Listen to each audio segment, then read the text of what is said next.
J'avais des résultats, j'étais performant, j'étais au niveau et malgré ça, bah, j'ai quand même stoppé ma carrière alors que j'étais là, j'étais dans le match, quoi.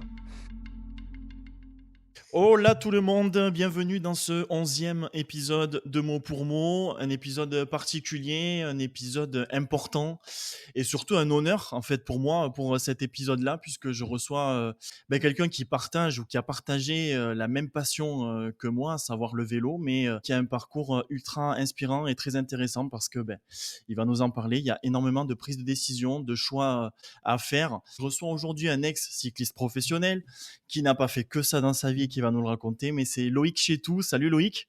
Et salut Mika. Bah écoute, je suis très heureux de t'avoir aujourd'hui. Merci encore pour le temps que tu me consacres et que tu consacres aux auditeurs et à Mot pour Mot.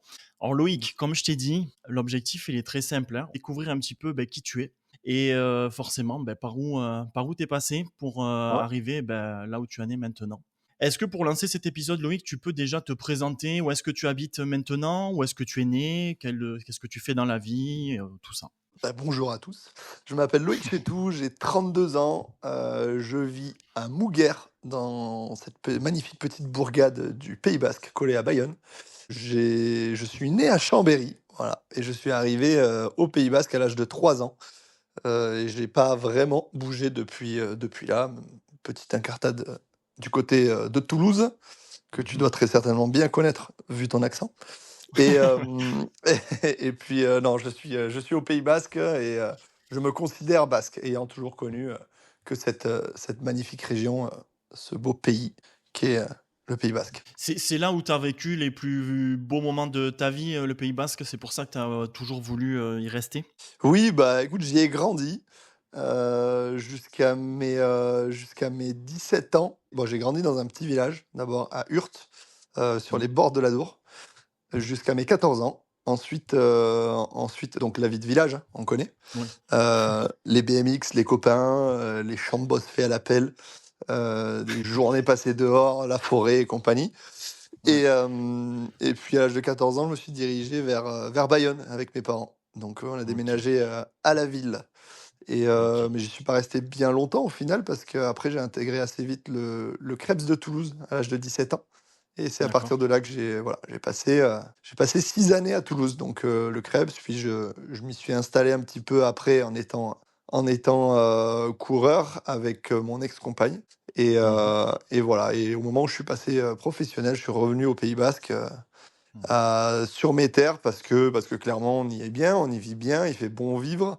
Ouais. J'ai la montagne que j'affectionne vraiment particulièrement. Enfin, la montagne, c'est pas de la haute montagne, j'ai la montagne, les Pyrénées.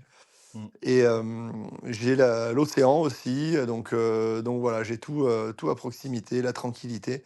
Et c'est un peu une capsule dans ce monde de fou, le Pays basque. Oui, oui, tu as un cadre propice à énormément d'épanouissement, que ce soit sur le sport, le pro, le perso. C'est vrai que j'ai vécu 7 ans aussi. Et effectivement, c'est un bel endroit. Tu nous as fait un beau teasing, en tout cas, de l'épisode et de ton Ouais. parcours. On va rentrer un peu plus dans le détail de tous ces chapitres-là. Juste une petite question, Loïc, avant de démarrer. Pourquoi tu as accepté de faire cet épisode de mot pour mot? Eh bien, écoute, je suis toujours friand, en fait, moi, de ce genre de podcast qui est très authentique, basé sur l'authenticité, sur des vérités, sur des parcours de vie. Quand tu m'as contacté, je me suis un peu rencardé, j'ai regardé ce que tu faisais, ce que tu avais fait avant. Et moi, j'aime beaucoup quand on laisse la parole aux anciens sportifs et aux gens de manière générale. J'aime bien les histoires vraies, en fait. J'ai du mal avec la science-fiction. Donc, ça m'a parlé de suite. Et c'est vrai que c'est pas forcément un podcast où tu vas avoir que des belles histoires. Il y a aussi Mhm. des parcours un peu plus cabossés, on va dire. Donc c'est toujours intéressant de voir que la vie, c'est pas toujours tout rose, même dans la vie de ceux qui réussissent. Mhm. Parce qu'on a tendance à beaucoup voir le sommet de la montagne et la réussite des gens, mais on voit pas tout ce qu'ils ont fait avant. Donc ça m'a parlé. Et voilà, c'est avec plaisir que je t'ai répondu favorablement pour être là aujourd'hui. Bah écoute, encore une fois, merci pour tout ça. Et C'est exactement l'ADN que je veux mettre dans ce podcast, ce que tu viens de décrire. Donc parfait, merci beaucoup. Et on va pouvoir se lancer sur cette fameuse vie, ce fameux parcours de vie là, qui t'a amené jusqu'à aujourd'hui, jusqu'à mot pour mot, on va dire. Tu as parlé un peu de ton enfance. Quel type d'enfant tu étais, quel type d'adolescence tu as eu? Mais j'ai eu une belle enfance. Je pense avoir eu une belle enfance. J'étais, un enfant assez posé, assez, discret, on va dire. Mais, tu vois, j'ai jamais été dans les extrêmes. J'étais pas, la terreur des des cours de récré, mais Ouais, pour autant, j'étais pas non plus le souffre-douleur. J'étais là, dans la moyenne, tranquillement, un enfant assez cool, faux calme, je dirais. ouais, J'aimais bien faire des bêtises discretos. Mais c'était jamais, c'était jamais en frontal, tu vois? Donc ouais. j'ai eu une enfance assez cool avec une maman très présente, car, femme au foyer, Mmh. au début, puis après elle s'est mise à travailler un peu par la suite, mais très présente dans ma tendre enfance Mmh. et un papa militaire, donc très absent. D'accord. Donc une jeunesse à la campagne, comme je disais tout à l'heure à Hurт, dans le petit Mmh. village, sur les berges de l'Adour. Donc vie de village, Ouais. école du bourg, vie de village, tout ce qu'on a tendance à perdre aujourd'hui, j'ai l'impression. Je Mmh. me souviens aller chercher le pain en vélo, les dimanches matins, et faire, 3-4 bandes de vélo tout seul, à même pas 7 ans, voilà, je sais pas si c'est quelque chose qui se fait toujours aujourd'hui. Mais j'en vois de moins en moins, en tout cas, des enfants seuls à vélo, même Mmh. dans les petits Mmh. villages. Ouais. Une enfance assez libre, assez free, Mmh. tu vois? Passer Mmh. des journées dans la forêt, sans que nos parents sachent où on est, à faire Mmh. des batailles de boules de terre avec les voisins de la ferme d'à côté. Heu, à s'amuser à tenir le câble électrique des vaches, le plus longtemps possible dans sa main. Ouais. Enfin voilà, des Ouais. des des trucs qui rendent pas forcément très intelligents, mais qui forment la jeunesse. Super, super. Et tu as parlé du coup de tes parents brièvement, donc de ta mère qui était mère au foyer, ton papa absent. Cette absence-là, elle t'a impacté, toi? Tu avais du mal avec ça ou pas? Bah, je sais qu'enfant, j'ai eu énormément de mal, donc on se retrouvait très souvent, que tous les 3 avec, mon frangin, Mhm. et ma maman et ouais, je sais qu'enfant, j'ai fait des épisodes, dépressifs, D'accord. à cause de ça. C'était des absences de 4 à 6 mois, hein, donc Mm. sur des voilà, des missions extérieures et compagnie. Donc j'ai pas grand souvenir, je t'avoue de Mm. toute cette période-là, parce que j'étais très jeune, Ouais. mais il me semble ne pas l'avoir super bien vécu dans mon enfance. Oui, en tout cas, l'absence t'a marqué, ouais. Ouais, ouais, je pense que ça m'a marqué profondément, mais ça m'a pas marqué non plus, sur des souvenirs, tu vois, de vraiment des moments, particuliers. Mm. Donc voilà et puis vu que j'avais quand même une maman très présente et très active, avec qui on faisait beaucoup de choses, voilà, c'est quelque chose peut-être que j'ai squeezé ou que j'ai enfoui, tu vois? Mm. Mais j'ai voilà, donc j'ai eu une enfance un peu comme ça, tu vois? Wild. Ouais, ouais. Oui, une belle enfance, effectivement, où tu profites des bons moments de la vie, où tu es insouciant et tu te préoccupes pas de tout ce qu'il y a autour. C'est vrai qu'on en rêve un peu tous maintenant, hein, même à 30 ans. C'est exactement ça. Loïc, à cette époque-là, tu avais déjà une idée de ce que tu voulais faire comme métier. Tu sais, on est toujours là à se dire quand on est petit, oh, moi je veux finir médecin, je veux finir astronaute ou autre. Est-ce que tu avais une idée déjà de ce que tu voulais faire très tôt, très jeune? Alors ni médecin ni astronaute, ça c'est sûr. Parce que tu te doutes bien que quand tu touches des câbles électriques de vache, c'est pas pour être médecin ni astronaute. Mais non, je me dénigre un peu, j'avoue. Mais non, non, non, moi je rêvais d'être militaire, de suivre la carrière paternelle. Voilà, j'ai Ok. toujours, idolâtré mon papa, de par sa carrière, qui était très sportif et compagnie et tout comme ma maman d'ailleurs. Mm. Et c'est vrai que j'ai toujours voulu rejoindre l'armée, le truc de l'aventure, de dormir dehors, de voyager, voilà, Mm. ça a toujours été mon truc, et typiquement, bah, jusqu'à tard, hein, jusqu'à je pense, au moins mes 14-15 ans, bah, jusqu'à commencer le vélo en fait. Mm. J'étais vraiment, prédestiné à ça. Dans ma tête, c'était ça et ce serait rien d'autre, quoi. clairement. Ok, super. Et la suite de de ton enfance, du coup, tu arrives au collège, lycée, tout ça, toute cette période-là, comment elle se passe? Est-ce que déjà en termes d'études, est-ce que tu valides ton brevet, ton bac? Est-ce que tu commences à avoir une idée un peu plus claire de comment tu vas mener ta carrière? Bah, j'avais toujours pas d'idée claire, mais en fait, je suis arrivé au collège, donc là, je me rends compte que c'est vraiment pas un milieu pour moi, les études, tout ça. Alors déjà, de base, hein, l'école primaire et compagnie, je voyais bien que être Mm. assis sur une chaise toute la journée, c'était pas du tout ma came. J'étais pas du tout un enfant plus dissipé que ça ou dur, hein, mais vraiment pas du tout, hein. Mm. Mais pour autant, j'avais pas ma place à l'école. Ouais, tu avais besoin de bouger. Ouais. J'avais besoin de bouger, j'avais besoin de m'exprimer, j'avais besoin de faire des choses et être là, écouter quelqu'un parler toute la journée, même si ça t'apprend des choses, bah, en fait, c'était pas des choses qui m'intéressaient plus que ça. Ouais. Donc lire, compter, écrire, pour moi, c'était l'essentiel, mais ça m'a pas voilà, enfin, j'ai pas réussi à rentrer dans le moule. Bien que, par moments, j'ai eu des profs qui vraiment me donnaient envie d'être là, Mhm. qui étaient très pédagogues, très bienveillants et vraiment des gens bien. Bon, il y en a eu des beaucoup moins bien aussi, forcément, mais Mm. comme dans tout parcours, je pense. Mais non, j'ai pas Ouais. réussi à accrocher avec l'école. Ok. Alors, j'avais un peu le deal avec mes parents de tu passeras ton bac, tu seras tranquille quand tu auras ton bac. Ok. Donc, bah, j'ai passé mon brevet des collèges que j'ai eu. Ensuite, je me suis dirigé vers un sport-études. Parce que là, on commençait déjà, on était dans les prémices du vélo, j'ai Ouais. envie de faire du vélo. Ouais. On y reviendra peut-être tout à l'heure, mais Mm. je suis rentré en sport-études et puis là, j'ai fait un bac pro commerce Ok. en parallèle du vélo, donc. Mm. Et voilà, l'objectif, c'était d'avoir ce bac pro et d'être tranquille derrière. Donc là, ça se dessinait déjà pour moi, j'avais déjà l'envie d'être professionnel. Donc, Ouais. comme mes parents me disaient, passe ton bac et après on verra. Et c'est ce que j'ai fait. J'ai appris que j'avais le bac, j'ai tendu le papier à mes parents, j'ai dit c'est bon, j'ai le bac, maintenant je veux faire du vélo. Et, Ok. euh, et ils ont continué à me soutenir à bloc dans cette démarche-là, du coup, Mm. jusqu'à passer. Donc le bac pro validé, tu commences à te dire que ben, ton rêve, entre guillemets, d'être cycliste professionnel tu vas le toucher du doigt petit à petit. En tout cas, tu vas mettre les choses en place pour y arriver. Tu parlais tout à l'heure de tes parents aussi sportifs. Est-ce qu'il y avait déjà cet ADN vélo dans la famille? Bah, écoute, pas vélo. Pas vélo, Ok. mais sport outdoor complètement. Hmm. Alors, mon père est un ancien boxeur donc dans sa jeunesse en savate, qui avait un très bon Ok. niveau et malheureusement, il n'a pas pu aller en sport. Il rêvait d'aller en sport-études, Hmm. mais n'ayant pas les moyens et compagnie, si tu veux, c'est des générations un peu, enfin, totalement différentes des nôtres, quoi qu'il arrive.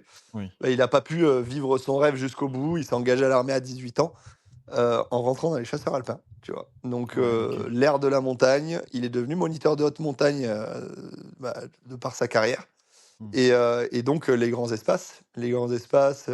vélo, le parapente, la randonnée, la course. Voilà, donc l'air de la montagne et ma maman était athlète, donc elle faisait du 100 et 110 mètres haies, Ok. donc championne de France de 110 mètres haies, je crois. Super. Je peux pas te donner les années, les matchs. Je suis désolé, là, j'ai pas tout suivi. Mais voilà, donc des parents qui étaient très actifs, très sportifs, qui nous ont laissé baigner là-dedans depuis notre plus tendre enfance. Hmm. Et forcément, bah, né à Chambéry, voilà, on a suivi un peu les aventures au début du moins, parce qu'après, parti à l'âge de 3 ans, enfin arrivé au Pays Basque à l'âge de 3 ans. Et on Hmm. est toujours resté avec mon frangin dans cette culture du sport. Donc, mais ils nous ont jamais forcés pour Ouais. autant à pratiquer.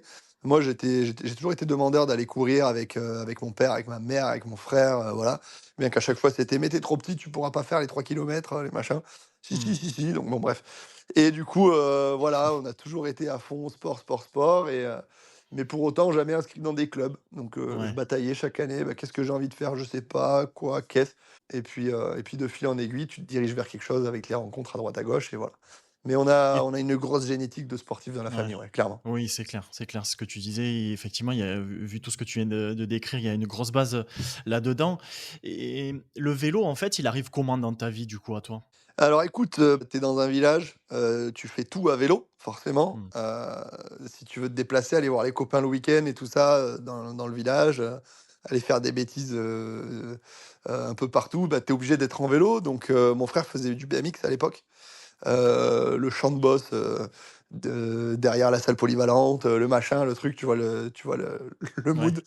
Ouais. Mais moi, j'ai voulu me démarquer un peu. J'étais plus en mode VTT, je veux faire de la DH, du cross-country, des trucs comme ça. Mmh. Donc VTT à fond. Et puis, en OK. parallèle, je courais beaucoup. J'aimais beaucoup aller courir. J'allais courir avec ma mère, j'allais courir avec mon frère, mon père, des petites distances, mais pas mal de courses à pied. Et puis là, Ouais. bah, la croissance est arrivée. J'ai grandi trop Mmh. vite. OK. Mes genoux n'ont pas suivi. OK. Et du coup, j'ai eu une sorte de maladie, je crois, qui s'appelle Osgood-Schlatter, je crois, ou je sais plus, j'ai plus exactement le nom. En gros, OK. mes tendons n'ont pas suivi, les tendons, ça tirait dessus à la croissance. Douleur de genou, impossible de courir. Bon, bah, on va faire un peu plus de vélo. Et donc, bah, un peu plus de vélo, du VTT, je me suis éclaté là-dedans. Mmh. Arrivé au collège, je rencontre des copains de collège et certains qui font du vélo en club. Et bah, tiens, viens essayer avec nous le vélo de route, c'est bien. Donc, me voilà parti depuis mon petit village, le mercredi Ouais. après-midi, sans rien dire à personne, partir en VTT jusqu'à la ville, au club de vélo, donc 15 bornes pour y aller, Ouais. faire la sortie de vélo avec tout le monde. J'avais 14 ans. Donc je te donne une idée, hein, j'ai 14 ans, je pars du petit village d'Urt à Mmh. 15 kilomètres de Bayonne, sur les berges de l'Adour. Je fais 15 kilomètres sur cette route-là pour aller jusqu'à Bayonne avec mon VTT. Ouais. Je fais la sortie du club, donc avec les minimes, et je rentre jusqu'à Urt en vélo. Donc je fais des sorties de 50 bornes en VTT. Tout ça sans rien dire à mes parents, évidemment. Ouais. Celui qui, Bien sûr. sans qu'ils sachent où je suis, tu vois. Bien C'est sûr. ce qui serait lunaire aujourd'hui, clairement. C'est clair. Et donc, c'est pour ça que j'en parlais au début du podcast. Pour moi, c'est quelque chose qui serait lunaire aujourd'hui complètement. Mmh.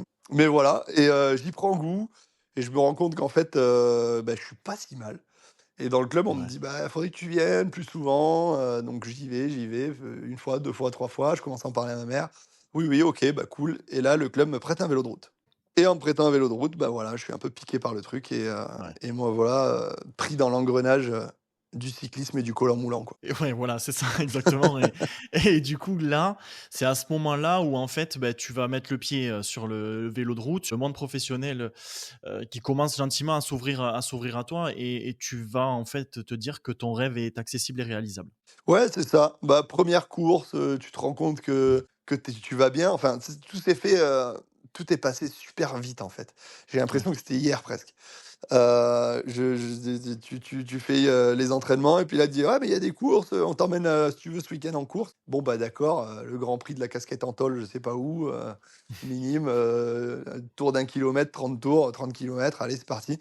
Puis là, je fais troisième. Ah ouais, bon, bah, OK. Ah ouais, Ouais. c'est pas mal, il y a peut-être quelque chose à faire. Ouais. Deuxième course, course du club, je gagne. Ah putain, ouais, mais il y a clairement, il y a un truc à faire.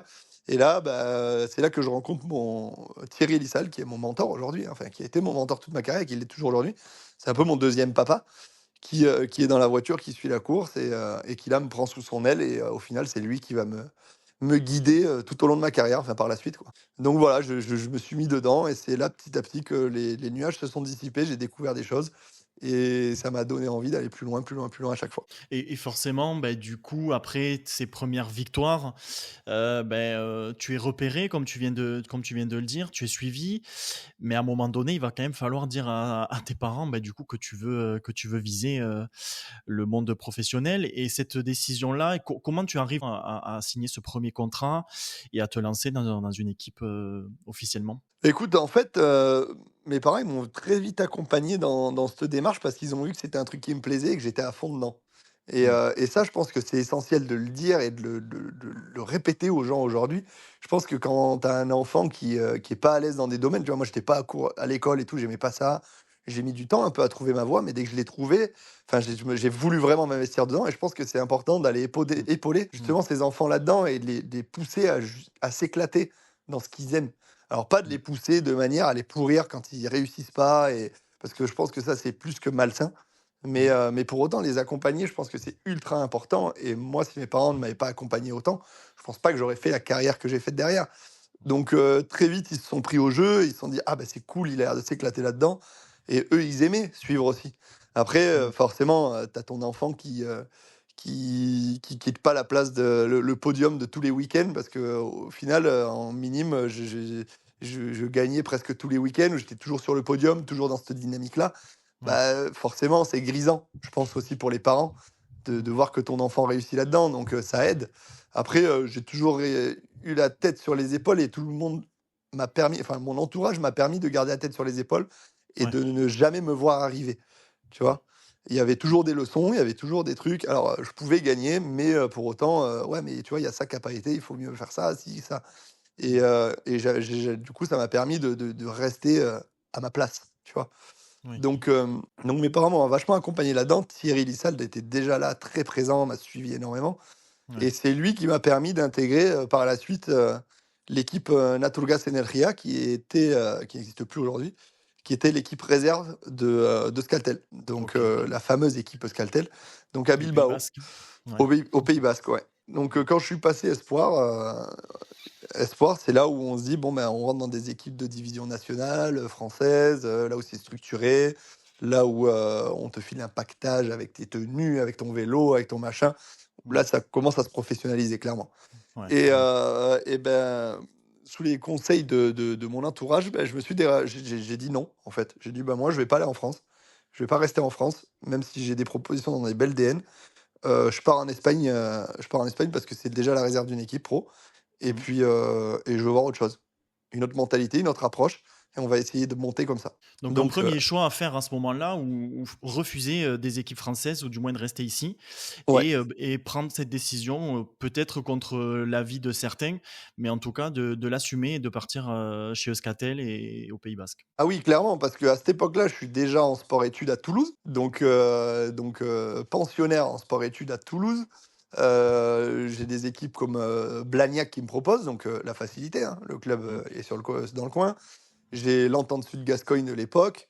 Voilà, j'ai, les sélections régionales qui me disent, «Bah, vas-y, va dans telle équipe, c'est bien pour l'an prochain, ceci, cela» et au Ouais. final, je décide de garder, bah, mon noyau dur de mon entourage, de mes parents, Thierry Lissal, qui vont, eux, me dire: «Écoute, voilà, là, on a moyen de faire quelque chose de bien, prends le temps. Si tu vas en Espagne, tu as des portes là, là, là, là qui vont s'ouvrir.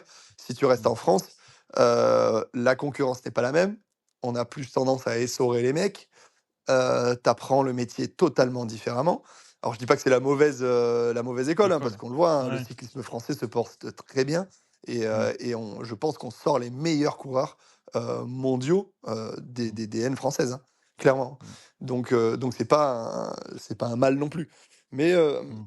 je décide de faire ce choix, réfléchi oui et non, mais plus après les conseils de mon entourage. Ouais. Thierry Donc Lissal tu qui a été avais coureur cycliste professionnel, qui voilà, à qui je fais une totale confiance. Je me dis: «Bah, écoute, vas-y go, je vais faire mmh. confiance, je vais pas faire comme les autres» et tu vois, bizarrement, c'est encore le même schéma. J'aime pas faire comme tout le monde Ouais. et je me retrouve, à pas parler un mot d'espagnol dans cette équipe à Bilbao Ouais. avec, 2 autres coureurs français qui ont fait ce choix aussi de me suivre et puis voilà, me voilà embarqué dans une aventure hors norme. Je suis là, j'ai 17 ans, et on me file un pactage et je me retrouve avec des pros de Skaltel sur un premier événement et des étoiles plein les yeux et bah, go, vas-y, on y va. Ouais, justement, c'est ce que j'allais te dire, sur, ce côté où on est tout jeune, on entre dans le cyclisme professionnel ou dans le monde professionnel puisqu'on peut transposer ça à d'autres sports. Mais, tu avais des idoles dans le cyclisme à cette époque-là? Pas du tout. C'est le concept, tu vois, pour moi, c'est un concept. Le concept d'idole est assez vague pour moi parce que, j'arrive pas, j'idolâtre vraiment Oui, personne. Je peux d'accord. idolâtrer des carrières. Je peux idolâtrer, des moments de vie, des réussites, sur des événements, tu vois?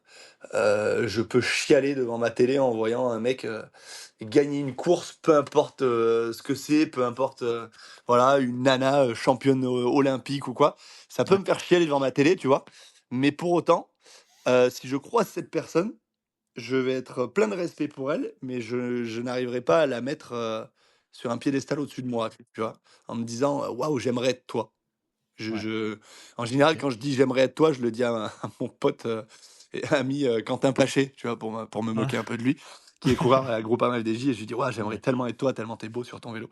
Mais, mais tu vois, Ouais, j'ai un peu de mal à j'idolâtre pas les gens. J'idolâtre, ce Ok, qu'ils ont pu ok. faire, leurs actions, parce que j'attache peut-être plus d'importance, aux personnalités qu'aux faits. Mais voilà, j'ai pas après il y a des grands noms qui ont fait rêver forcément, tu vois? Quand j'ai commencé le VTT, des Julien Absalon, Ouais. c'était la grande période où il roulait en Bianchi, où je trouvais ça ultra stylé. Voilà, toute cette période-là, mais non, je j'idolâtre pas particulièrement. Pour te dire, au Ok. début de ma carrière, quand je suis passé chez les pros, enfin même avant, j'étais en équipe de France, à courir avec les pros, je regardais les noms sur les cadres pendant les courses, parce que Ok. je ne savais pas qui était qui. Et ça m'a beaucoup fait rire à un moment parce que je me suis retrouvé à côté de Sylvain Chavanel et je savais pas qui c'était. Ok. Heu et je me retrouve là, je regarde le vélo, je dis: «Putain, tout le monde le regarde de bizarre, machin, il a l'air un peu famous dans le truc» et je vois sur son cadre marqué Chavanel, je dis: «Ah putain, c'est lui! OK, on entend parler de lui. Ah ouais, Le machine». fameux, ouais. Ouais et puis super mec, très cool, détente et puis Hmm. voilà et c'est marrant parce que après on s'est côtoyés dans le peloton, on se connaît et c'est rigolo des parcours comme ça mais voilà, c'est pour te donner un exemple un peu de ma vision de l'idole. Non, mais c'est intéressant parce qu'effectivement, ben, on a énormément de personnes qui vont se dire, moi, j'idolâtre telle ou telle personne, telle ou telle personnalité publique ou tel ou tel sportif. Mais d'idolâtrer des moments, d'idolâtrer des parcours de vie, ben, c'est encore plus beau parce qu'effectivement, on touche encore plus à pas l'image que la personne renvoie sur les réseaux ou dans les médias, mais on touche vraiment au vécu, quoi, et à ce qu'il a fait et ce qu'il a accompli. Mais exactement, c'est exactement ça et c'est vrai que je trouve pas ça mauvais, hein, d'idolâtrer une personne parce que, ça peut donner beaucoup de choses positives. Mm. Il y a des gens qui idolâtrent des sportifs et qui sont du coup ces sportifs sont des inspirations pour eux et ça leur permet de faire des choses qu'ils auraient jamais pu faire. Mais je pense qu'au fond de nous, on est tous capables de faire certaines choses que qu'on n'espérait même pas atteindre et c'est Mm. juste que, c'est une question de confiance en soi, c'est une question de perspective, c'est une question d'envie, mais donc c'est pour ça que moi le côté idole, je l'ai pas trop. Mais je pense que ça a du bon aussi, ça peut avoir du bon, d'idolâtrer quelqu'un, clairement. Oui, bien sûr. C'est, comme tu dis, c'est une inspiration et des fois, c'est des choses qui remettent aussi ben, du baume au cœur quand on est dans des périodes difficiles de se dire, lui, il a réussi, pourquoi pas moi, et de suivre ce chemin-là.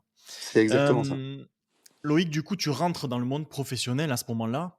Est-ce que dès le départ, tu t'y reconnais? Est-ce que, ben, tu sais, dans l'imaginaire de tout le monde, on se dit sportif professionnel, c'est génial, on gagne beaucoup d'argent, c'est énorme de voir tout ce qu'on peut faire et tout ça. Mais est-ce qu'en fait, la réalité, elle est comme ça à cette époque-là? Est-ce que Tellement pas! tu le vis comme ça? Elle est tellement pas comme ça. Alors j'accède, au professionnalisme déjà, je bataille un peu parce que moi j'ai toujours eu, même si chez les jeunes, je gagnais pas mal de courses et compagnie, j'étais toujours, le mec qui devait prouver. Ah, il faut Ok. que ouais, c'est bien, machin, on pense que tu as le niveau, mais il faut que tu prouves encore. Ah ben, on attend ce week-end de voir ce que ça va donner sur telle course. Ah, mais il faut prouver. Tu vois? Et moi, ça m'a toujours gonflé parce que je marche à la confiance, en fait. Hmm. Et, dans tout et encore aujourd'hui, en fait, moi, si tu me fais confiance, ça va dérouler. Genre, fais-moi Ok. confiance, t'inquiète, ça va bien se passer. Hmm. Et ça a été un peu compliqué, même tout au long de ma carrière, ça a été ça, c'est: «Vas-y, il faut que tu prouves, il faut que tu prouves». Et donc ça a été un peu compliqué à gérer au début, du coup, pour passer pro. Pour te dire, je devais monter dans l'équipe Euskadi, qui était la réserve de Skaltel et ça s'est pas fait. C'est l'année où Euskaltel se casse la gueule. Hmm. Heu, oui, non, non, oui, tu vas y aller, tu vas pas y aller. Au final, j'y vais pas, je rentre en France, je cours dans une DN française, Blagnac, avec qui ça se Ok. passe super bien et en fin d'année, je bataille, je prends un agent et c'est cet agent-là qui va me faire rentrer chez Cofidis. Donc D'accord. je signe mon premier contrat chez Cofidis en me disant: «C'est bon, j'y suis enfin». Mais quand on signe son contrat chez les pros, on y est enfin, mais on y est enfin avec un seul pied. Parce qu'après, il faut faire ses preuves. On te Hmm. donne un contrat de 2 ans, on te dit: «Tu as le niveau pour être pro», on te fait passer pro, mais pendant 2 ans, il faut montrer que tu es légitime à être pro. Donc Tu as une bah, c'est pression constante en fait au-dessus de toi où tu dois constamment faire tes preuves, constamment et atteindre c'est les ça, objectifs, sinon tu as une épée de Damoclès au-dessus de la tête, quoi. en permanence, en permanence. En fait, tu as un contrat de 2 ans, mais sur tes 2 ans, il faut prouver que tu as le niveau, il faut prouver que tu as des traits de caractère qui vont t'amener vers tel ou tel poste, pour être leader, pour être équipier, pour être, tu vois? Il faut avoir la confiance de tes leaders, il faut avoir la confiance de ton staff. Euh, donc, tu as 2 ans pour prouver. Mm. Alors que tu viens de signer ton contrat pro, tu es parmi je sais pas combien, les 200 pros français. Et tu te dis que tu es quand même l'élite de ton sport, mais Mm. il faut en permanence prouver. Donc, t'es jamais arrivé. Dans le vélo, t'es jamais, jamais, jamais arrivé. Donc bah, c'est un peu la bataille. Et puis, tu essayes d'être bon équipier. Donc, tu es bon équipier, on te met là-dedans. Après, ça dépend des équipes, comment ça fonctionne. Mais de manière générale, enfin, surtout en France, j'ai l'impression que c'est comme ça. Après, ça a changé, je pense, aujourd'hui un peu. Mais à mon époque, bah, il fallait être bon équipier, mais il fallait aussi faire un minimum de résultats pour montrer que tu avais le niveau. Mm. Donc, il faut toujours osciller entre ces deux eaux. Genre, je fais le travail, mais je joue un peu ma gueule. Mm. Et moi, je suis quand même quelqu'un d'assez entier. Je sais pas faire les choses à moitié. Ouais. Si tu me dis qu'il faut que j'épaule un Christophe Laporte du début à la fin de la course, je vais me donner à 300% pour lui. Mm. Et je me relèverai et j'irai pas faire une placette ou un truc pour dire, tu vois, j'étais toujours là, malgré le travail que j'ai fait. Ouais. Non, je me donnerai à 200%. Et Ouais. c'est vrai que c'est ce qui m'a un peu coûté dans ma carrière aussi, je pense, et ce qui m'a dégoûté par la suite, c'est que voilà, d'être trop entier dans des milieux comme ça t'est préjudiciable, Ça te dessert, ouais. ouais, tôt ou tard. Ou alors tu es quand même très, très, très, très fort et tu deviens presque indispensable. Tu vois, je prends Mm. des exemples tout bêtes, mais je prends un Geoffrey Soupe, qui est aujourd'hui chez Total Energy.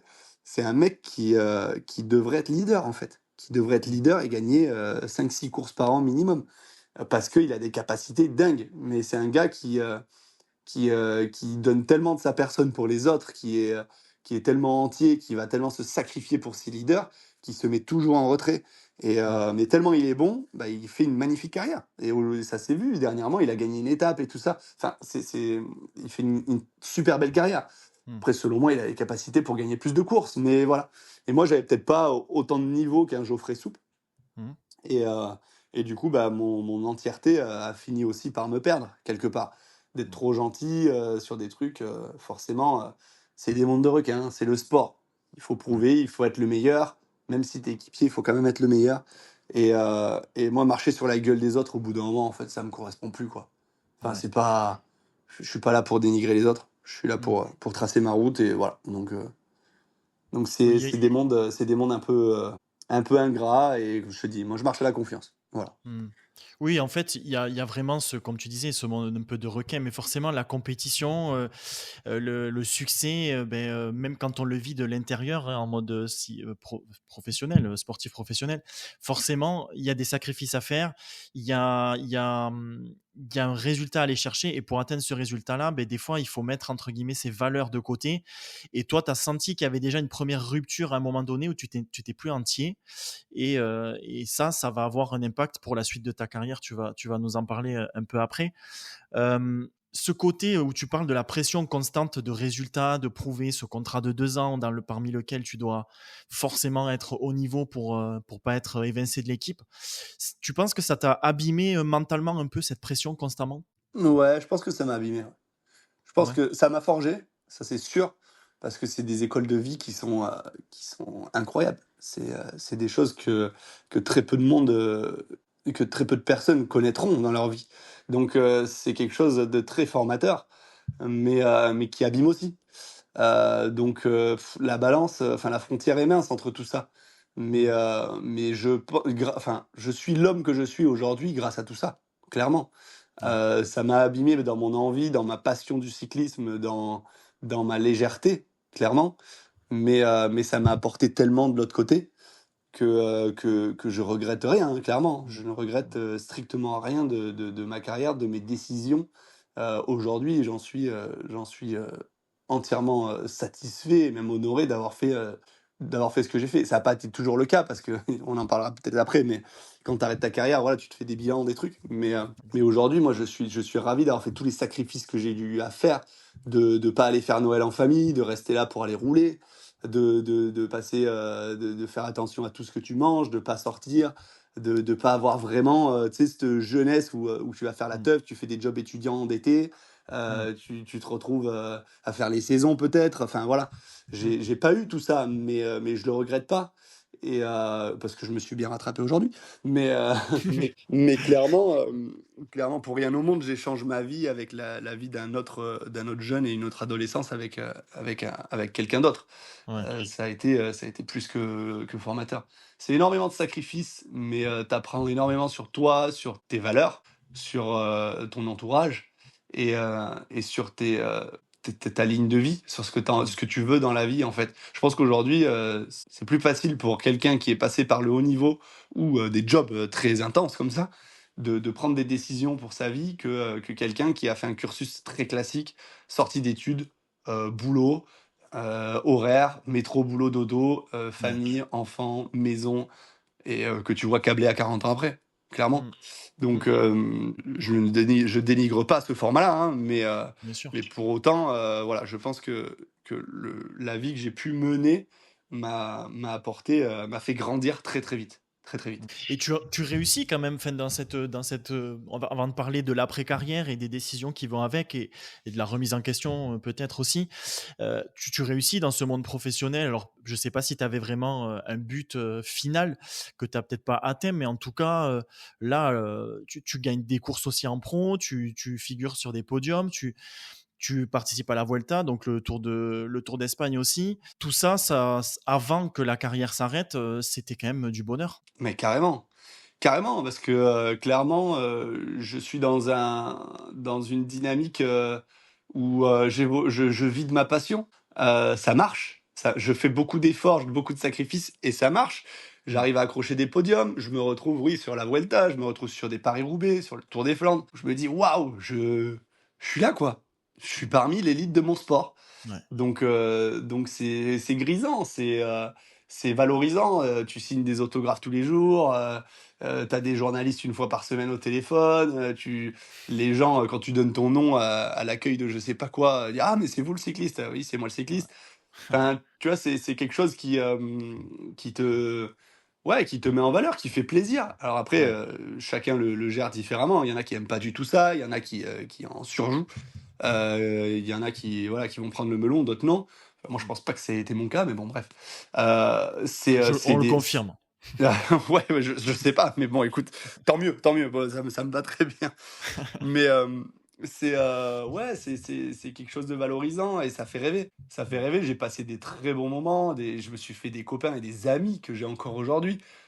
Tu vois, l'été dernier, j'étais encore au mariage de Christophe Laporte, qui est un ami très proche aujourd'hui, Mm. sur qui je peux compter et il peut compter sur moi à tout moment, enfin pour tout. Et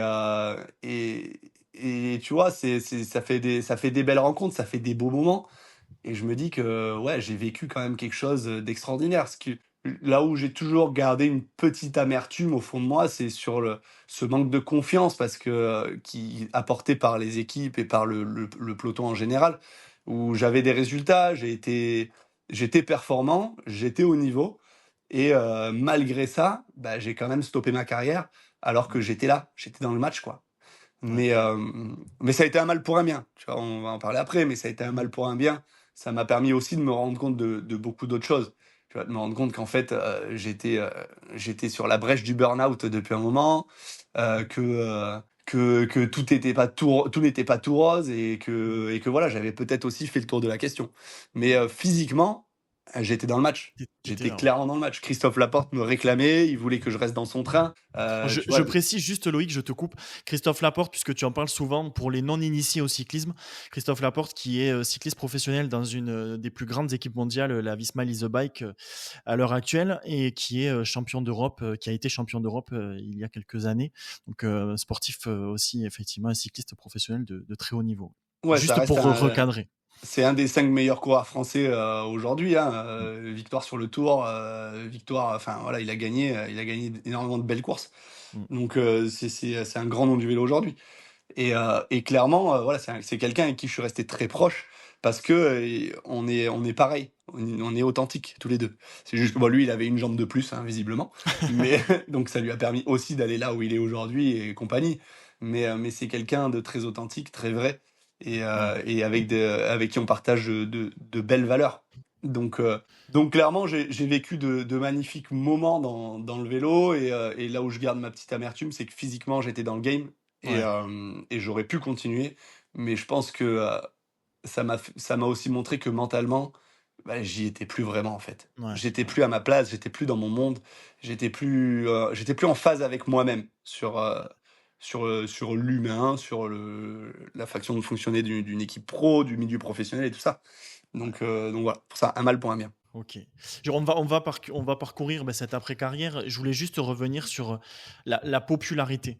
Tu as parlé de ça tout à l'heure, des autographes, du fait que quand tu arrives dans des hôtels, on te dit: «Ah mais c'est vous le cycliste professionnel» et tout ça. Est-ce que toi, tu l'as géré plus ou moins, bien, hein, ça te dérangeait pas? Mais est-ce que peut-être à un moment de ta carrière, tu étais un peu plus aigri, peut-être sur la fin? Et cette popularité, le fait qu'on t'accroche dans la rue, qu'on te demande des autographes un peu tout le temps, est-ce que ça t'a gêné ou pas du tout? Oh, jamais. Bon après on m'a Jamais. jamais demandé des autographes tout le temps non plus, hein, mais j'ai jamais été, une star, du rock. Mais quoique j'aurais bien aimé, tu vois, je peux idolâtrer la carrière de Johnny, voilà. Ah Mais OK, OK. sans être un fan de Johnny, mais je peux. OK. Non, mais clairement, moi je l'ai toujours bien vécu et j'ai toujours eu ce côté, assez jovial, je pense, hein, enfin c'est mon avis perso, après les gens le diront peut-être autour de moi s'ils l'ont vécu différemment, Mmh. mais plutôt accessible, détente. Ah ouais, je me suis toujours dit: «Ça va, j'ai 2 bras, 2 jambes comme tout le monde, c'est bon, on va se détendre. Je fais du vélo, OK, c'est cool, mais ça va», tu vois? Je fais mes courses Mmh. comme tout le monde, claquettes, Ouais. chaussettes, terminé. Donc, tu vois, je suis pas trop dans la fame. Je suis pas trop fan de Ouais, ça. ouais, Mais j'essaye de rester accessible et vrai, voilà, d'être fidèle à moi-même et donc c'est cool, c'est plutôt plaisant de te retrouver à la boulangerie et quelqu'un qui te regarde et qui dit: «Mais je vous ai déjà vu quelque part, ah ouais, mais c'est vous?» «Bah oui, c'est moi». «Ah mais super, ce que vous faites, blabla, machin». C'est très cool, ça fait plaisir, mais ça m'a jamais gêné. Si ouais. ça m'a peut-être gêné d'un point de vue, pudeur. Ouais, Surtout, peut-être à des moments où, tu te retrouves, au resto et tu accompagné ou non, ou en famille ou avec, ma compagne ou autre. Et on me dit: «Ah, c'est vous le cycliste, machin» et presque gêné, genre, «Oui, mmh, c'est moi, mais bon, ouais, OK, cool», tu vois? Presque mmh, peur de déranger, tu vois? Plus, ouais, ouais, par moment, ça a pu être ça. mmh, Mais sinon non, j'ai très bien vécu. mmh, C'est peut-être plus difficile à vivre sur une fin de grand tour où tu as envie de couper et que plus personne te parle. ouais. Mais je pense ne jamais avoir été désagréable avec les gens et saoulé de ce genre de choses. Ça s'entend aussi, hein, de toute façon, de par ton parcours, à chaque fois, tu as été, comme tu dis, hein, entier, authentique et si tu pouvais aussi, rendre un petit peu ce que les gens te donnaient, malgré tout, parce que quand ils viennent te demander un autographe, c'est quand même, de l'inspiration qu'ils viennent aussi chercher. Ils viennent te dire que vraiment tu leur apportes quelque chose et toi tu leur as rendu comme tu as pu.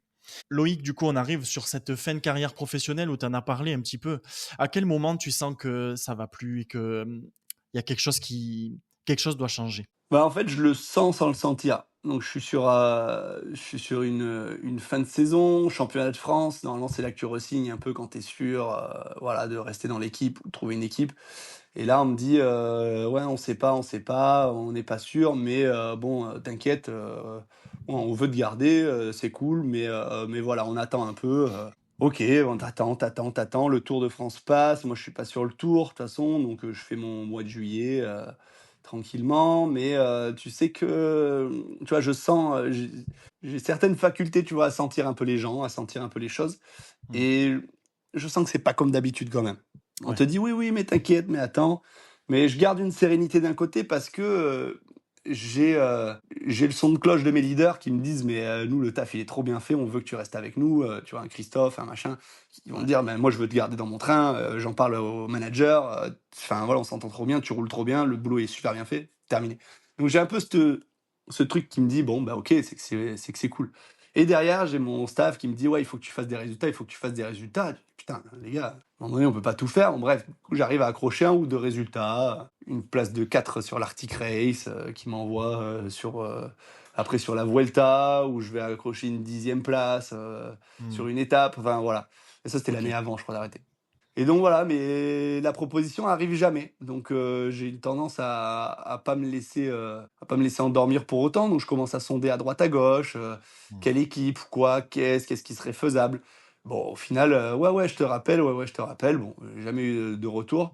Donc là aussi, si certains se reconnaissent, j'attends toujours les coups de téléphone. Si une paire de couilles daigne vous pousser, je suis toujours disponible. Voilà, ça c'est fait. Le Mais message est passé. non, bon après, tu sais, moi je suis très tranchant comme ça dans la vie de tous les jours. Donc, mais Tant mieux. je n'ai aucune animosité envers personne aujourd'hui dans le monde du vélo Mmh. et tout. Il n'y a pas de problème. Et Mmh. je leur dis merci aujourd'hui parce que je vis ma best life. Ouais. Et merci de ne pas m'avoir fait re-signer ailleurs. Donc, donc voilà, je suis détente. Mais tu vois, il y a des trucs. Je suis très proche de Florian Sénéchal aussi, qui est coureur Mmh. aujourd'hui d'Arkea, mais qui était chez Quickstep à l'époque et qui me dit mais c'est pas normal, tu peux pas arrêter ta carrière aujourd'hui. Tu vois, je suis son témoin de mariage, hein, donc on est quand même assez proches. Ouais. Et il en vient à appeler Patrick Lefebvre et lui dire écoute, Loïc il est en galère, c'est un bon coureur, il serait super bon équipier chez nous. Bah, enlève-moi tant de mon salaire et tu lui files, ça lui paiera la moitié de son salaire, quoi. Si Ah tu ouais. veux, prends-le. Donc, tu vois, j'ai rencontré des gens extrêmement bienveillants et vraiment généreux dans le vélo. C'est pour ça que je te dis, c'était une belle expérience aussi. Et donc, ça le fait pas parce que c'est une année un peu bizarre chez eux. Ils ont un coureur qui est racheté en plein milieu ou je sais plus quoi. Bon, bref, je sais plus trop l'histoire. Ça se fait pas. Mmh. Donc, proposition de contrat, mais dans des équipes continentales, ça me plaît pas forcément. Je me sens pas à l'aise. Je me dis non, ça me fait un peu. Je sens un peu une régression là-dedans, quoi. Et Les ça me équipes plaît pas. continentales, c'est un niveau en dessous, hein, du Ouais, donc il c'est y a des des troisièmes divisions. divisions, en Voilà, gros. Il y a 3 pour divisions, expliquer. Continental, Pro Conti et World Tour. Mmh. Et là, je suis en Pro Conti et on me propose en Continental. Et en fait, les équipes continentales, c'est très bien, mais il faut y rester 1 an ou 2, ça relance. Ou alors, il y en a qui font des carrières, hein, et c'est très bien. Mmh. Mais moi, je le vois plus comme une rampe de lancement. Ça relance, ça permet de rester dans le milieu, de se faire des résultats et après de repasser sur du World Tour ou du Continental Pro. Mmh. Mais là, je sens que j'ai plus la passion, en fait. Ouais. J'ai plus la passion de partir m'entraîner, de faire autant de sacrifices, de vouer ma vie à ça. Je Mmh. sens un changement en moi qui est pas habituel. Et tu vois, je disais tout à l'heure, j'étais sur une espèce de brèche de burn-out parce que sur ma dernière saison, j'étais bien accompagné par une coach mentale, préparatrice mentale. D'accord. Et du coup, elle m'a permis de justement de mettre des mots Mmh. sur, sur mes ressentis et de me dire: «Waouh! Ouais, en fait, j'ai vraiment même plus envie d'être là, quoi». Mmh. Donc ça m'a conforté dans mon idée de me dire: «OK, bah, si je suis pas re-signé, bah, c'est peut-être que je ne dois pas non plus être re-signé et si je veux pas re-signer ailleurs, bah, c'est que je ne dois pas re-signer ailleurs». Donc ma carrière se termine comme ça, Pas clairement. facile à prendre quand même, comme même si effectivement tu l'acceptes au fur et à mesure des thérapies, des accompagnements et tout, que tu le comprends, c'était quand même ton rêve et de devoir se dire: «Ben, en fait, ça va s'arrêter».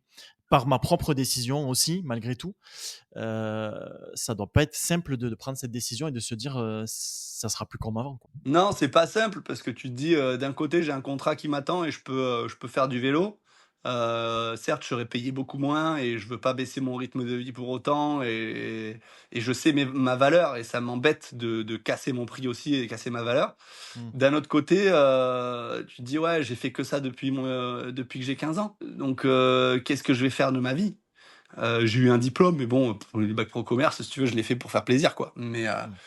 Mais au final, qu'est-ce que je vais faire de ma vie? Ma vie est Ouais. vouée à une chose, mon rêve s'est réalisé. J'ai fait ça pendant 15 années, enfin 5 ans pro, mais 15 années, ferraille Mmh. et qu'est-ce que je vais faire? Mais la décision, elle se fait naturellement parce que je sais que je veux pas aller dans une conti Mmh. et pour autant, j'ai pas de proposition ailleurs. Donc, bah, par déduction, je dis: «OK, bah, c'est fini».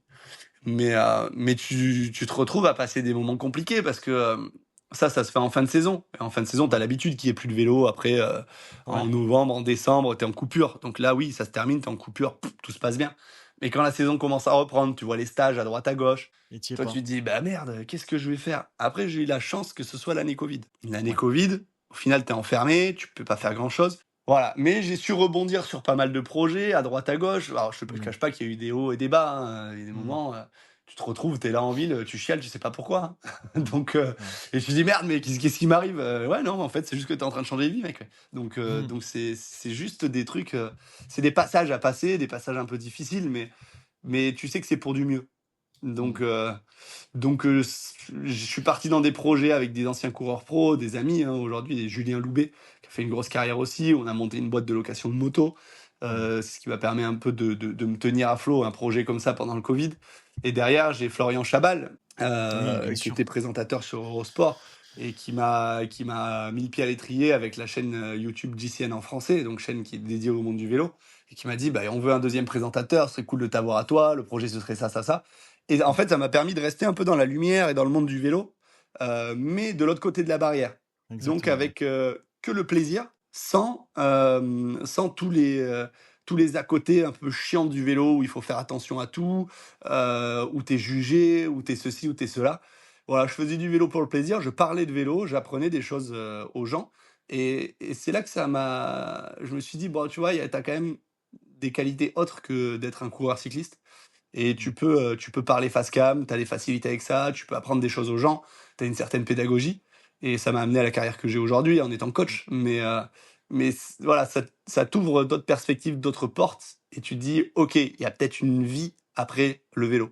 Mmh. Et ça, c'est marrant parce que lors d'un gala, le gala de l'UNCP, donc gala de vélo, je rencontre une personne qui me dit mais t'inquiète, tu vas voir, la vie après le vélo, c'est encore mieux. C'était la femme de Monsieur Moncassin. Monsieur Moncassin, grand cycliste vainqueur d'étape sur le Tour, qui a un certain âge, pas du tout la même génération, mais en parlant avec elle, elle me dit ça, elle me dit tu verras, la vie après le vélo, c'est extraordinaire. Et je me suis accroché à ça, tu vois, pendant longtemps. Mmh. Et ça m'a tenu. Ça m'a tenu tous les jours. À chaque fois, je me disais, mais c'est vrai qu'en fait, à chaque fois, je me rends compte que c'est vachement mieux la vie maintenant. Mmh. Et voilà. Et aujourd'hui, bah, du coup, j'en suis là en me disant que ça me permet de ne rien regretter et de me dire, putain, la vie, elle est quand même vachement cool maintenant. Oui, c'est ça, oui. On peut transposer ça quand on parlait tout à l'heure. Toi, c'est un milieu et un monde un peu particulier, forcément, le monde professionnel, mais et de prendre cette décision d'arrêter et de partir un peu dans l'inconnu, mais quand on sent qu'au fond de soi, on n'y est plus, ben, c'est la décision qu'il faut prendre et on peut transposer ça aux gens un peu plus lambda, on va dire, qui doivent changer de travail, qui doivent changer de situation personnelle ou autre. On ne sait pas vers où on va, Ouais, bah, il y a pas de mais en tout cas, il je faut pense pas s'écouter. je pense pas qu'il y ait de gens lambda. Il y a des carrières lambda, il y a des des des lignes, des choix de vie lambda. Mais je pense pas il y ait des gens lambda. Je pense que tout le monde est capable de faire des choses qui ne se pensent même pas, capables à 10 de faire. Et Mm. et après c'est des choix, c'est juste des choix. Tu vois, j'ai vu une thérapeute il y a pas longtemps pour d'autres choses et puis, je pense que c'est nécessaire tôt ou tard dans une vie d'aller voir quelqu'un qui va t'aider à faire des choses et à passer des caps. Et elle a une phrase très juste, elle me dit: «Choisir, c'est renoncer». Et du coup, c'est ça qui me tient aussi aujourd'hui encore, où je me dis: «Ouais, je choisis», et c'est pour ça quand on parle de gens lambda, bah, je pense que c'est pas des gens lambda, c'est des gens qui ont choisi et qui ont donc renoncé à certaines choses, mais qui ont choisi des parcours de vie.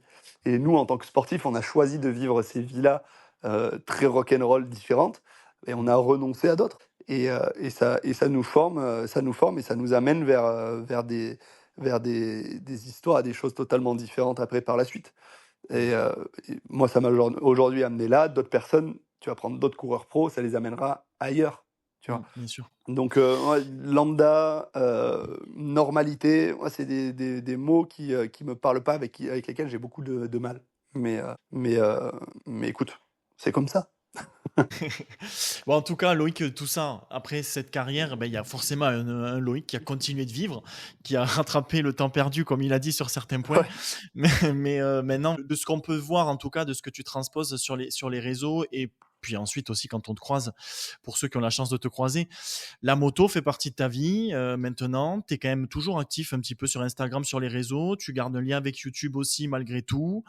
Voilà, il y a le coaching aussi que tu as pu faire et que tu peux faire au quotidien. Le monde du vélo n'est pas non plus très très loin. Sûrement pas. Comment tu t'épanouis au quotidien maintenant et qui tu es devenu ou comment tu as évolué? Bah, écoute, là, je m'épanouis parce que j'ai su faire une croix sur le vélo à un moment, et du coup, j'ai pu y revenir parce qu'on va pas se mentir, ça reste une passion, c'est quelque chose que j'ai dans le sang. Donc, de passer par différents métiers après ma carrière, ça m'a permis de réapprécier le vélo, et Mmh. aujourd'hui de pouvoir être coach, donc, de faire des plans d'entraînement sur la plateforme Nolio notamment, de coacher des jeunes, aussi de pouvoir apporter, à la nouvelle génération toute mon expérience, donc avec le club Bicicleta Taldea, le club de Saint-Jean-de-Luz, Oui, qui aujourd'hui j'entraîne, donc ces jeunes de 12 à 19 ans. Ça m'a permis de renouer des liens avec cette passion du cyclisme et de qui j'ai dû me détacher un moment, pour pouvoir l'apprécier, la réapprécier différemment derrière. Donc je m'épanouis là-dedans, j'ai toujours ma passion de la moto qui me tient et ça a toujours été, c'est juste que je m'y suis mis, plus sérieusement, après ma carrière. C'est peut-être ça qui m'a tenu aussi, ce goût de la compétition. Tu vois, dans le vélo, autant je l'avais plus du tout et j'en avais pas envie. Autant la moto, c'est plus ou moins le même type d'effort et le rallye notamment. Et ça m'a permis de garder le truc, compétition, de dépassement de soi, ouais. d'avoir une ligne de conduite sur l'entraînement et voilà, tout en allant boire des coups avec les copains, hein. Mais, mais de toujours s'entraîner, de toujours avoir une activité physique et aujourd'hui, en fait, je fais que ce qui me «plaît» entre guillemets. Ouais. C'est si j'ai envie de m'éclater dans un domaine, je le fais et je le fais à 200. De pouvoir partager ma passion, c'est un réel plus, hein, clairement.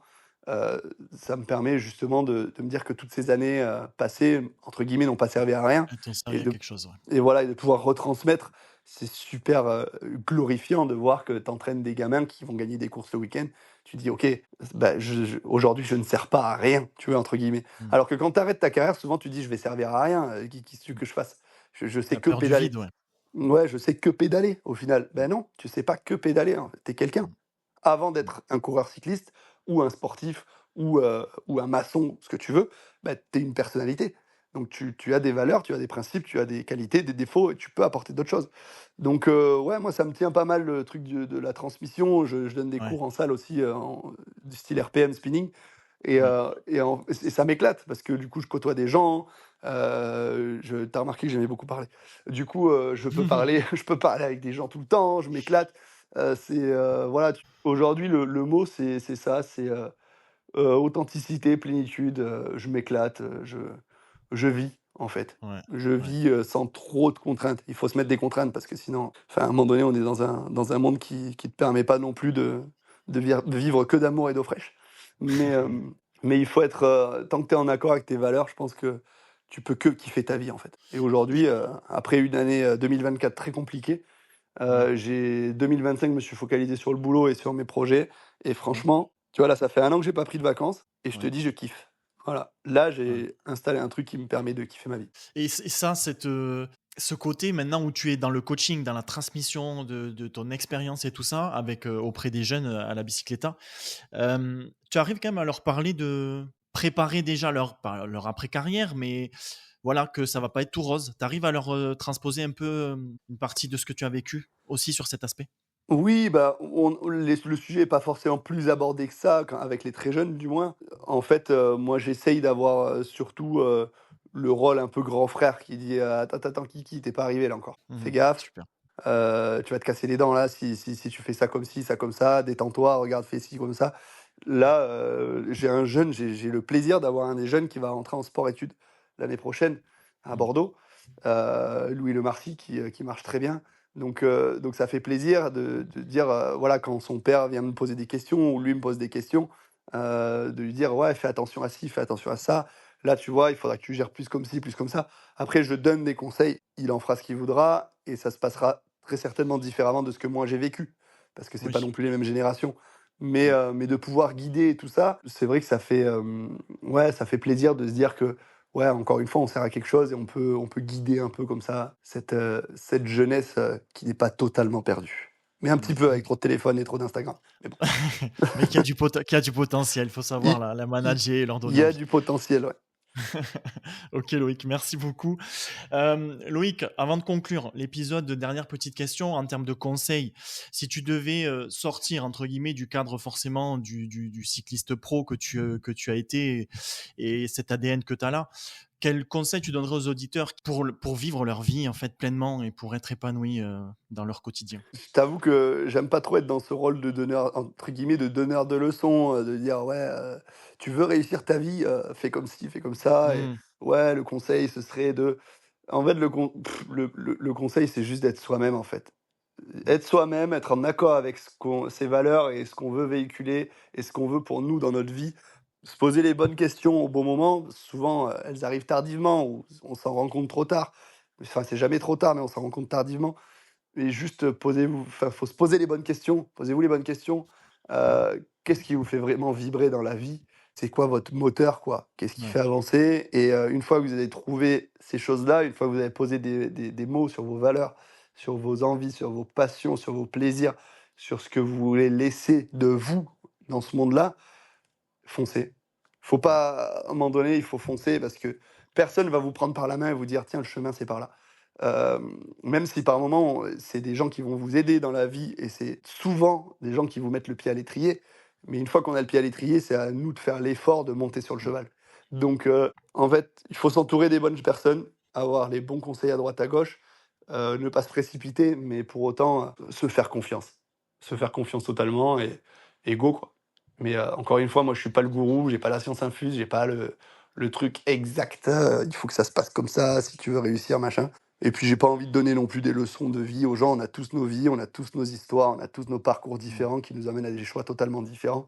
C'est juste, être en accord avec soi-même et avec son entourage, c'est, je pense, l'essentiel pour être épanoui après dans sa vie. Ouais, c'est quand même une très belle, un très bon conseil, même si c'est pas du tout une leçon de morale. C'est en tout cas quelque chose que tout le monde s'approprier et ça peut aider pas mal de personnes aussi. Dans des moments difficiles, on a besoin d'entendre ces phrases-là. Loïc, pour finir, très simple. Je vais te poser des petites questions très rapides. Tu me réponds du tac au tac. Ok? Ouh là, oui, vas-y. Alors, tu préfères quoi? L'adrénaline du départ ou alors la bière d'après-course? L'adrénaline du départ. Ouais, très Même bien. s'il faut Pourquoi? quand même la bière d'après course, hein, mais Ok. Ok, question un peu plus professionnelle, on va dire, sur ton ancien sport. Qui va gagner le Tour de France 2025? Pogacar, Remco ou Vingegaard? j'ai envie de dire Vingegaard Ouais, parce t'y que, crois? heu, parce que j'aime bien, tu sais, j'aime bien les profils, de mecs que tu vois pas beaucoup Mm. et qui arrivent et qui te disent, «Tu vois, vous m'avez littéralement, dénigré dans la presse depuis des mois et des mois et des mois, regardez, je suis là». Ok. Enfin, c'est surtout que j'aimerais beaucoup qu'il gagne pour ça. Bon, mais c'est bon, on est Hem, deux, on est deux. voilà. Après, ce sera peut-être pas lui, mais en fait, moi, j'aime bien les personnages qui sont un peu, violentés comme ça dans la presse, pas forcément légitimement en plus, parce que je Mm. pense que c'est un super mec, mais voilà. Ok. Tu préfères quoi, du coup, faire gagner ou gagner toi? Difficile, difficile. Bah, je dirais, gagner moi parce que, quand on fait tous les efforts qu'on fait au quotidien, on veut retour sur investissement. Mais, ça m'est beaucoup arrivé, chez les amateurs, pas chez les pros malheureusement. Donc, Mm. chez les amateurs, j'ai pris énormément de plaisir à gagner, donc je dirais gagner moi. Mais, j'avoue que j'ai réussi à prendre autant de plaisir à faire gagner sur des belles courses. Oui, ce côté entier, ce côté aussi où avais une mission, ton rôle, et si tu devais faire gagner quelqu'un, que c'était pas toi, mais c'était pour lui et tu donnais tout à 100% pour lui. Ben ouais, c'est comme si toi tu gagnais au final. Donc, Mm. c'est pas toi qui prends les fleurs ni qui est sur le podium, mais pour autant T'as la tu sais reconnaissance. tout ce que tu as fait, s'il y a la reconnaissance du leader, encore une fois. Ouais, bien sûr. Mais c'est, ouais, c'est tout aussi, glorifiant. Et la plus belle victoire, tu parlais de victoire justement là, la plus belle victoire dans ta vie de sportif, est-ce qu'il y en a une qui t'a marqué plus qu'une autre, une course plus qu'une autre? Ah, une course, parce que tu m'as dit ta plus belle victoire, tu m'as pas parlé vélo. Oui, pas faux, pas faux. Non, c'est vrai. Ah oui, Tu choisis, comme tu veux. vélo, plus belle victoire, je pense que c'est plus pour, en termes de valeur, où j'ai pu le plus, savourer cette victoire. C'est pas forcément les courses les plus dingues, hein, mais c'était la Vuelta Bidasoa. Donc c'est un peu la course à étapes, reine Pays Basque espagnol, où il y Mhm. a des grandes équipes, c'est chez les espoirs, il y avait des équipes italiennes qui venaient, des équipes belges, enfin, voilà, gros plateau. Et c'est plus pour la leçon de vie parce que, en fait, avec mon équipe, on savait qu'on n'allait pas réussir à contrôler toute la semaine. Et on a joué la stratégie de rester un peu en outsider, quatrième, cinquième du classement, en laissant les gros poissons, contrôler la course. Mhm. Et en se faisant beaucoup moquer par les équipes étrangères qui disaient: «Ouais, regarde-les, c'est blaireaux, machin, ils gagnent pas et ceci et cela». Et en fait, ça faisait partie de la stratégie. Et sur la dernière étape, j'ai décidé de tout mettre pour aller chercher le maillot jaune et je prends le maillot jaune devant les Italiens et tout qui se moquaient littéralement de nous. toute la course, à qui j'ai fait un joli petit bisou sur le podium en lui disant: «Tu vois, t'étais pas arrivé». Super. Et la Voilà, donc dernière question. c'est Oui, peut-être, vas-y, vas-y. ma plus belle victoire, sportive, Sportive. sportive, ouais. Sinon ma plus belle victoire aujourd'hui, je pense que c'est d'être, aujourd'hui, à la place que j'ai envie d'être. Parfait. Belle conclusion. C'était ma prochaine question. Quelle était la chose dont tu es le plus fier à l'heure actuelle? Je pense que c'est une belle conclusion, ce que tu viens de nous partager sur Voilà. cette dernière réponse. Parfait. Loïc, je te remercie encore 1000 fois. C'était un Merci beaucoup. plaisir, franchement. Tu parles beaucoup, mais quel plaisir de t'écouter. Ouais, on est un Vraiment. peu débordés. Non, ça va, ça va être agréable en tout cas, j'espère pour les auditeurs et merci pour ce temps-là. On te retrouve sur les réseaux sociaux, on peut te suivre aussi sur ton compte perso et Ouais, puis suivre tes aventures, ton second degré, ton humour, tes capacités sportives qui sont encore là, tes passions. Enfin bon, voilà. Écoute, ouais, c'est merci un beaucoup. plaisir. Merci beaucoup de m'avoir accueilli aujourd'hui. Avec plaisir, on se retrouvera sur l'Ariégeoise puisque tu Oui, seras pas sur la même course que moi, mais on se retrouvera là-bas et avec on sera beaucoup de sur le monde. vélo ensemble. Parfait.